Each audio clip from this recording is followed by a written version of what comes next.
মাথার ওপর $1 ট্রিলিয়ন ঋণের বোঝা চেপে বসবে, এই মানসিকতা নিয়েই প্রেসিডেন্টের দায়িত্ব কাঁধে নিয়েছেন ডোনাল্ড ট্রাম্প। কিন্তু হোয়াইট হাউসের দায়িত্ব নিতেই সরকারের খরচ কমাতে জারি করছেন একের পর এক আদেশ। সব ধরনের বিদেশি সহায়তা স্থগিতের পর এবার সরকারের অভ্যন্তরীণ ঋণ ও অনুদানে স্থগিতাদেশ দিয়ে ফেলে দিয়েছেন হইচই।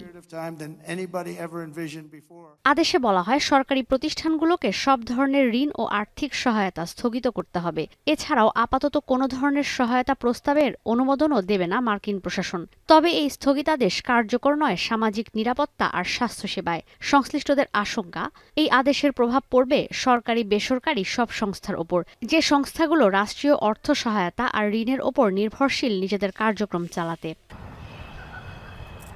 এই আদেশ জারির কয়েক ঘণ্টার মধ্যে তা আটকে দিয়েছেন যুক্তরাষ্ট্রের একজন ফেডারেল বিচারক লরেন আলী খান। জানান, এই ধরনের নীতি নির্ধারণী সিদ্ধান্ত অনেক দাতব্য সংস্থার জন্য হুমকি। লাখ লাখ মার্কিন সুবিধা পাচ্ছে, এমন অনেক কার্যক্রম বন্ধ হয়ে যেতে পারে। তহবিল সংকটে পড়তে পারে দেশের স্বাস্থ্যসেবা খাত থেকে শুরু করে যোগাযোগ অবকাঠামো পর্যন্ত। যদিও হোয়াইট হাউস বলছে এর মধ্য দিয়ে বন্ধ হবে অনৈতিক খাতে অর্থায়ন। মার্কিন করদাতাদের করের অর্থের সুষম ব্যবহার নিশ্চিত করা হবে বলেও জানানো হয়। It is the responsibility of this president and this administration to be good stewards of taxpayer dollars. That is something that President Trump campaigned on. And the reason for this is to ensure that every penny that is going out the door is not conflicting with the executive orders and actions that this president has taken. ট্রাম্পের এই সিদ্ধান্তে বিভিন্ন অঙ্গরাজ্যে স্বাস্থ্যসেবা, জলবায়ু সংকট মোকাবিলা সহ নানা খাতে চাপ পড়তে পারে উল্লেখ করে এই প্রস্তাবের বিরুদ্ধে মামলার সিদ্ধান্ত নিয়েছে নিউ ইয়র্ক, ক্যালিফোর্নিয়া সহ কয়েকটি অঙ্গরাজ্য। এই স্থগিতাদেশ অবৈধ উল্লেখ করে নিউ ইয়র্কের অ্যাটর্নি জেনারেল বলেন, সংবিধান পরিপন্থী কোনো সিদ্ধান্ত দেশের সাধারণ মানুষের ওপর চাপিয়ে দিলে তা মেনে নেওয়া হবে না।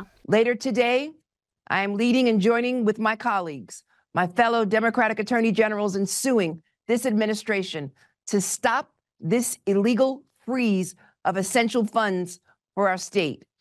We will not stand for any illegal policy that puts essential services for millions of Americans at risk.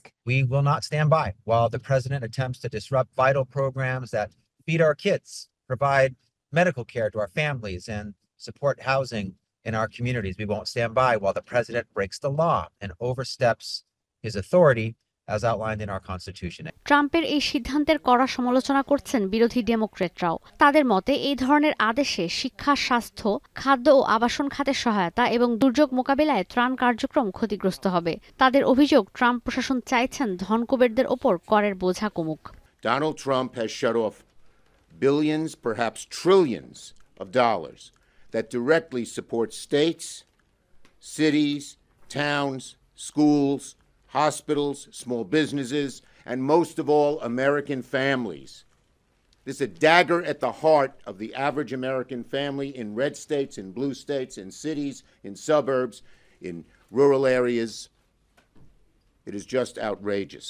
এদিকে যুক্তরাষ্ট্রের সরকারি দপ্তরে কর্মী ছাঁটাইয়ের অভিনব উপায় বেছে নিয়েছেন যুক্তরাষ্ট্রের নয়া প্রেসিডেন্ট ডোনাল্ড ট্রাম্প। পূর্ণকালীন 20 লাখ ফেডারেল কর্মী স্বেচ্ছায় চাকরি ছাড়বেন। তাদের দেয়া হবে 8 মাসের বেতন। সেপ্টেম্বর পর্যন্ত তাদের চাকরি বহাল থাকলেও অফিসে আসতে হবে না। এই প্রস্তাব গ্রহণের জন্য সময়সীমা বেঁধে দেওয়া হয়েছে আগামী 6 ফেব্রুয়ারি পর্যন্ত। যদিও এই প্রস্তাব প্রযোজ্য শুধু দেশের নাগরিকদের জন্য।